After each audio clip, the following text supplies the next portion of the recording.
Hi and welcome to my channel. Thank you for tuning in. I know it has been a while since I made a video.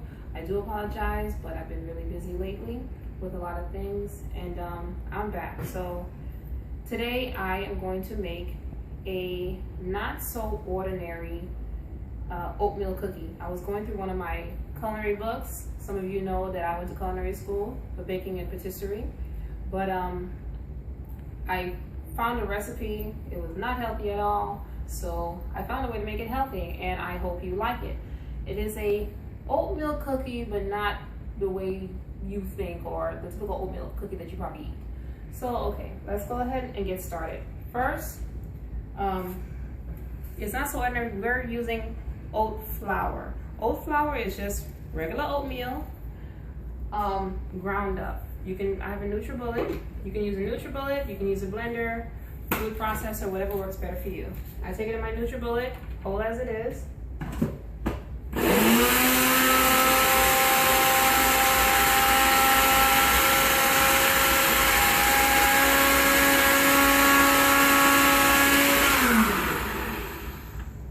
And just like that, you have oat flour.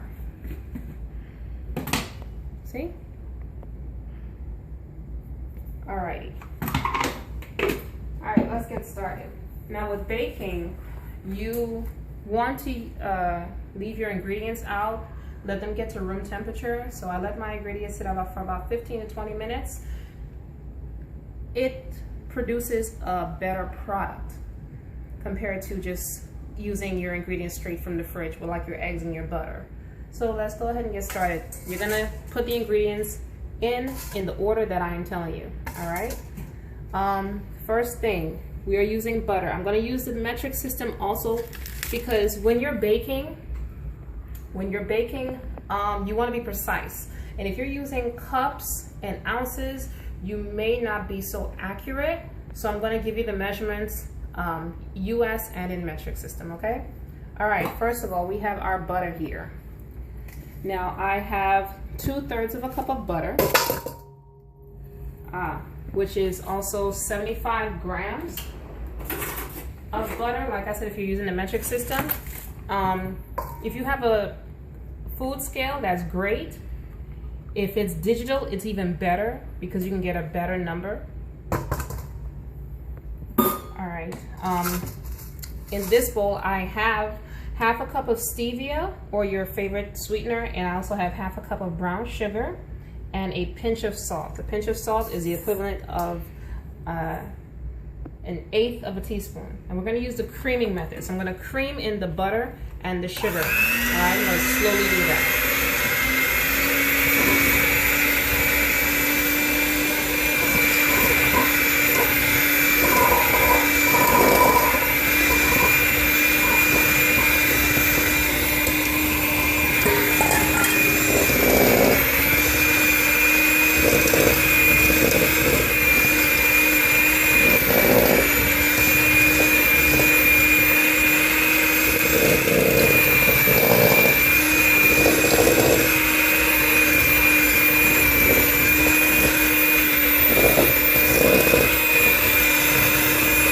Okay, once your butter and your sugar is well incorporated, I'm using my hand mixer. If you have a stand mixer, that's even better. You want to use the paddle. I don't have a paddle attachment for this, obviously, so I'm just using what I have, and it comes with 2, but I'm only using the 1, so it won't get all intertwined into everything.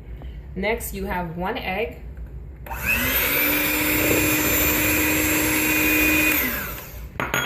1 egg and half a teaspoon of vanilla extract.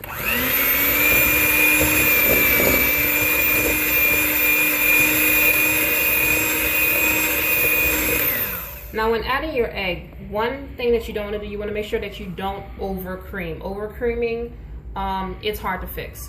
So that means when you put your cookies in the oven, they're gonna spread, look really flat. They're edible, but they're not as thick in volume, and like I said, there's no real way to fix it, so you want to be careful not to over mix. Okay.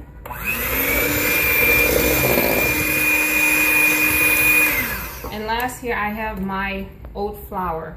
This is 150 grams And like I said, the metric system is a lot better because if you're converting it to cups, it's 1/5/16 of a cup.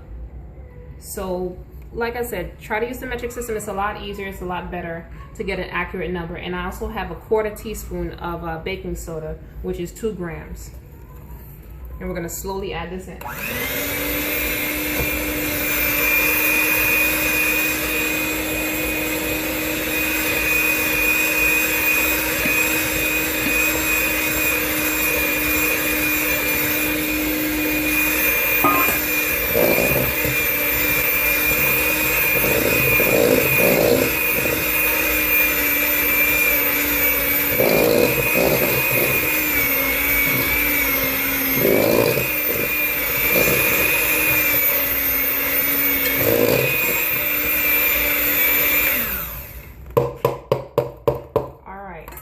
And last but not least, I have my chocolate chip cookies. You can add as little as or as much as you want. If you don't like chocolate chip cookies, you can add pecans or crushed walnuts, but you always want to add this in last, and you never, never, never mix it with your beater. Why? Because you're going to break it up and it's just going to be like a chocolate swirls all over it. So you're going to fold it in, whoops, you're going to fold it in to your batter. And right now I have my oven preheated at 375 degrees. I have parchment lined cookie sheet, or you can use a grease cookie sheet. Either one is fine, whatever you have.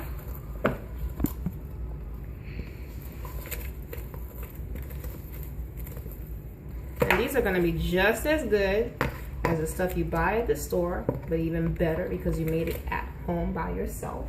I take my cookie sheet here, and I have my portion scooper or ice cream scooper, but in school we call it a portion scooper, and I'm going to just scoop out about 1/4 cup. Make sure you leave a little bit of space so it can spread a little bit.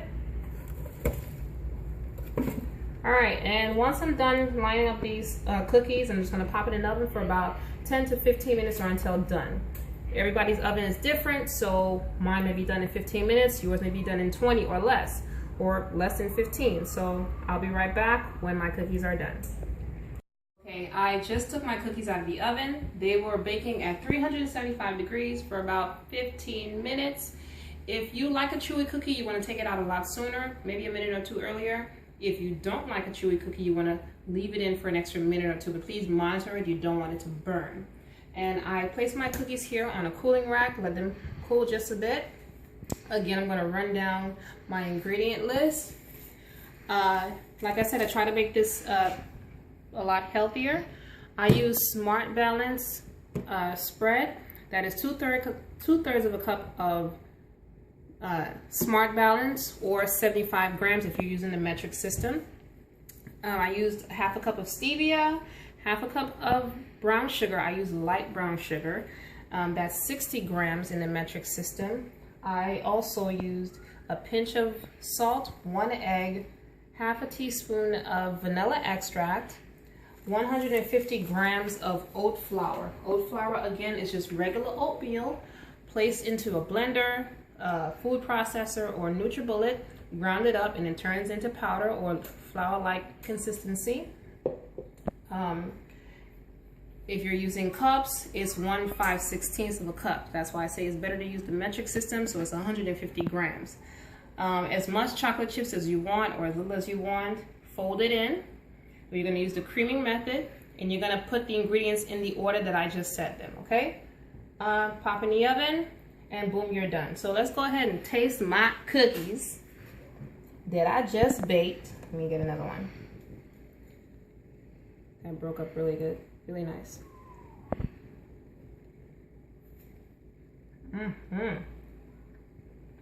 That's really good. You can't really tell that it's oatmeal in it. I don't really like oatmeal cookies. That's why I did not add whole oats into my cookie. I rather use the oat flour if you're using a substitute for flour. This is a really great cookie. I'm going to eat me some milk and cookies now. Please follow me on Instagram at Sapphire Transformed or on Facebook at Beatrice St. Fleur. If you're trying to look up my other videos, just search on YouTube Beatrice Flour Healthy. Please don't forget to subscribe to my channel and like my videos. Thank you so much for tuning in. Bye.